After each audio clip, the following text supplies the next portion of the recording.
Sumainyo ang Panginoon.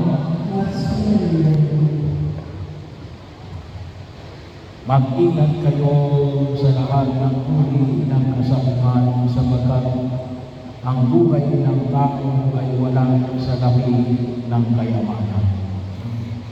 Mabibigat ang pananalita kasi yung pamantay ng kaaway ulit. Mas mayaman ka, mas marami kang magagawa. Kapag may kapangyarihan ka, mas marami kang maiimpluwensyahan. Kapag ganyan ka, mas marami ka pang makikilala. Iba ang pamantayan ng tao sa pamantayan ng Diyos. Kaya medyo may kahirapan ang pagyanyan ito na itinahayag ng Jesus. Pero sabi nga natin, hindi ito yung pagmamasiyan namin. Kaya po kung minsan, may mga tao ay napakayaman na malungkot pa rin. Kahit na lang ang kapangyarihan, kulang pa rin.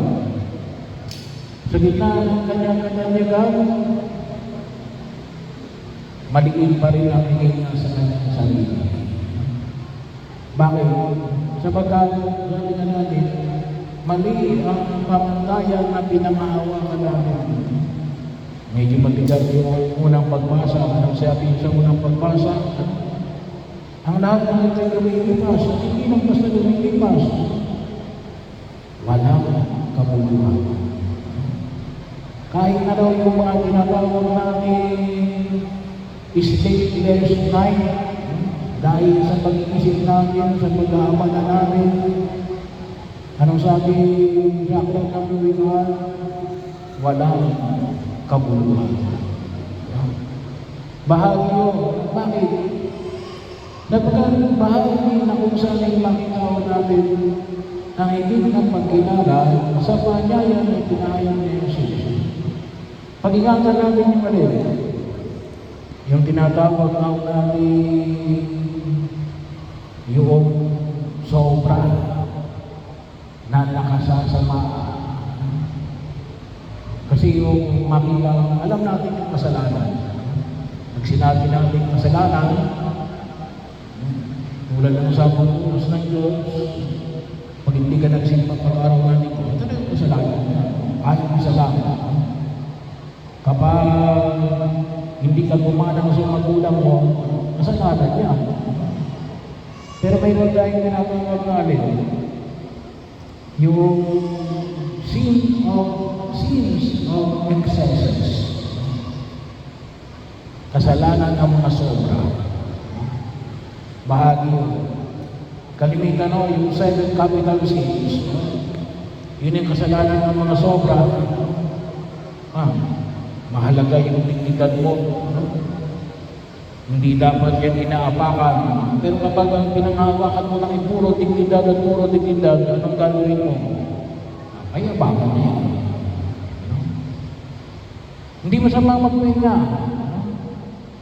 Pero kung ikay palagi na lamang nakakapapahinga at hindi ka na nagtatrabaho, anong tawag mo? Katamaran na yun.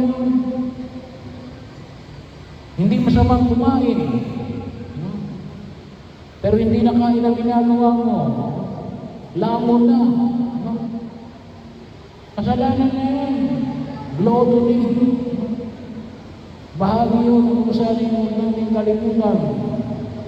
Ito yung tinatawag natin. Itong mga 7 capital sins. Hindi ko na ulitin lahat. Ay kuntusin mo yan. That sins of excesses. Kasalanan ng mga sobra. Kasi kapag kumain ka lang, hindi kasalanan yun. Pero kapag ikaw ay matakaw na, kasalanan yun. Ano yung takaw? Hindi. Sa sobrang pagkain. Bahagi yun na kung saan yung huwag natin kalimutan. At alam mo mag-insan, ito yung problema. Hindi natin namamalaya na tayo pala ay sumusobra na.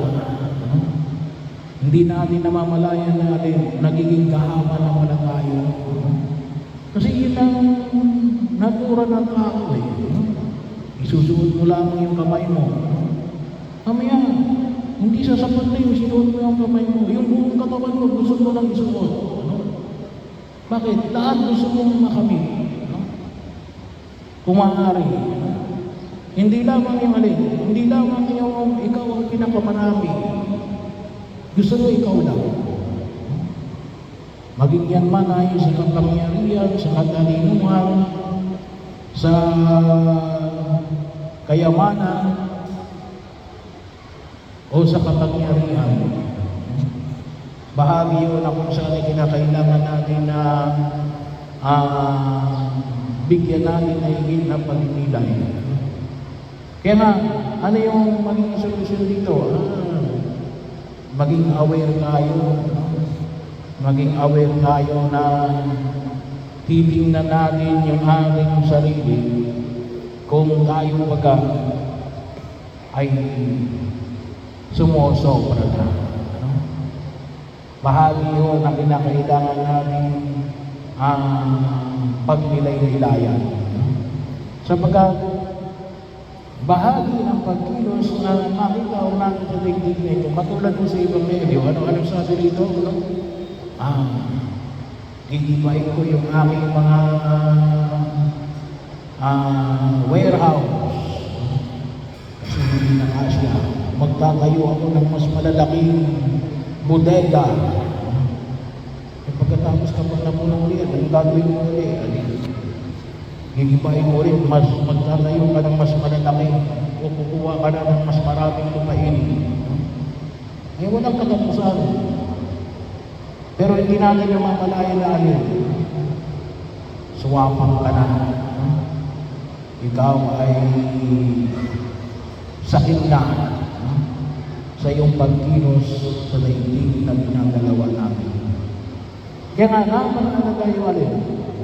Yung pagninilay na alin, makita natin na malaman natin kung alin nasa baba. Paano natin malalaman yan? Sabi na natin, makontento tayo. Makontento tayo. Ang tao kasi ay walang contentment. Paano ba tao kontento? Hindi yung panyayan ay tinahayag rin sa sulat ni San Pablo sa mga Taga-Colosas sa pamagitan ng ating pananalig sa ating Panginoong Jesucristo. Kasi kung talagang nakikilala natin sa Jesus, at sabi nga natin ng nakaraang linggo, kung talagang nakakausap natin ng Diyos, sasabihin ko sa iyo, tama na yan. Makikita ko natin, may mga pangyayari sa mundong ginagalawa natin na minsan ay kapag hindi natin nakita, na kinakailangan na natin ikawan, gusto pa rin natin na kumuha ng kumuha, inanong tulad ng puto sa isang bata, yung maliit na bata, siguro mga 2 or 3 years old, bigyan mo ng 2 apple, kaya, 2 apple din. Bigyan mo ng 3 apple. Pipilitin niya makuha yung 3 apple. Pero anong mangyayari? Hindi niya kayang hawakan. Yung 2 apple na hawak-hawak niya, kasama ng pangatlong apple, alin? Mahuhulog. No? Mahuhulog. Bakit? Hindi yan na kaya. Hindi na sapat. Kaya bahagi yun na kung saan ay makita natin. At yung ating pananampalataya, isang pananampalataya na nawang makita natin na alin. Hanggang dito na lamang tayo. No? Kasi makasasama na sa ating pagkilos. At sabi na natin, pwede naman natin pamigayan para doon sa iba. Iba naman. Hindi pwede tayo na lamang palagi. Bahagi yun na kung saan ay makita natin. Doon na hindi natin higit na makita yung kaligayahan na dulot ng ating pananampalataya. Kaya huwag kayong magtaka kung bakit yung mga tao na sa gitna ng kanilang yaman hindi sila masaya. sila makontento eh. Bakit? Ay hindi sila tinuturuan ng kanilang pananalig sa pamagitan ng ating Panginoong Kristo. Kasi kung talagang kasama natin ang Diyos, ituturo sa atin. Masasabi natin na alin. Ito yung kaselan sa atin na pwede natin gamitin at pwede natin isaayos para higit natin pakinabangan ang pagliligtas ng Diyos. No? Huwag tayong manunan ng higit. No? Sapagkat hindi na magdudulot sa atin ng kaligayahan. Niloloko tayo ng iskam yung bahagi yun. Kaya dito natin higit na maintindihan yung 8 pagpapala. Ano yung unang sa 8 pagpapala? Mapapalad ang mga dukha na walang inaasahan kundi ang Diyos. Pwede ka mo lang lumigaya kahit ikay dukha. No? Bakit? Wala sa langit ng yaman ang kahalagahan ng buhay mo o ay kaniligaya. Saan higit na makikita natin? Doon sa higit na pagtugon sa panawagan na ipinamanin ni Jesus kung saan higit na magiging makabuluhan ang iyong pagkilos sa daigdig na ito. At yun ang gusto ng Diyos na paulo sa atin. Gusto ng Diyos natin, pakinabangan natin yung kanyang biyaya at pagpapala. Ayaw niya na tayo ngayon maging kahaman. Bakit? Hindi tayo sasayang. Gusto ng Diyos na ibigay sa atin ng alin. Ang kaligayahang walang katapusan at hindi kasama dito ang mga buhayan.